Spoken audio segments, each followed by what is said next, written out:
Hello everybody, my name is Amy Friesen and I'm going to be talking about the manipulation theory within persuasion.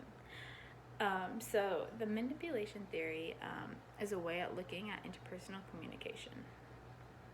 It deals with the way the sender might assemble information to the receiver in order to give the impression that is false from the perspective of the sender. So the sender is trying to give a false perspective to the receiver, trying to convince them that what they're telling them is true, even though it might not be 100% true. But they're trying to use tactics to get them to believe them, aka manipulation theory. So what is the general claim of the theory and how does the theory work? So the manipulation theory is pretty tricky and sneaky.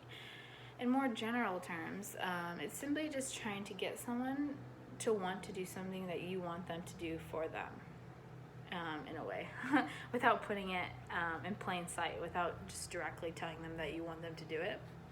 You get them to want to do it without directly telling them. Manipulation and persuasion go hand in hand, really, because within persuasion you are trying to convince something that the fact that you're telling them, or that something is important, is real, and that is what you're trying to persuade them to believe.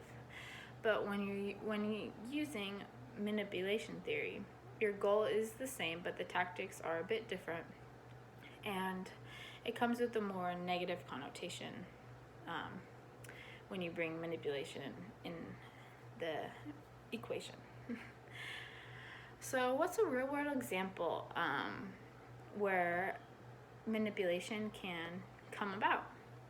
Well, a real world example that I could give of this theory is when people use manipulation theory in relationships or within friendships, partner to partner, mom to daughter, in any kind of relationship. But say a person and their partner, romantic partner, are having a serious talk, and one of the partners, let's say the girl, is telling the guy that she is worried about their relationship because she suspects cheating, or she suspects certain things, and she gives him evidence and all this stuff to back up like why she's thinking the way she's thinking. The boy could reply then with the manipulation theory and to go about all the ways that he is not cheating by manipulating the girl. Of course not, baby. I would never cheat on you. Where have I been for the last 5 days? I've been working, blah, blah, blah, blah, blah. You use manipulation to get them to believe what you want them to believe. So in that case, the guy was using manipulation theory to get his girlfriend to believe that he was not in fact cheating on her, and that he would never cheat on her, and that that's some absurd thought that she would think. And when you use persuasion in that sense, it's a little bit different because manipulation has some very negative connotations to it.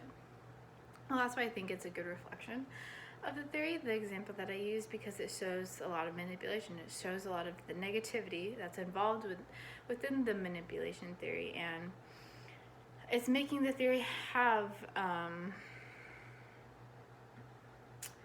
not all be positive and show the real raw negativity, where persuasion stands more neutral, I believe, and just kind of tells you the facts to persuade you and says this, and that's it.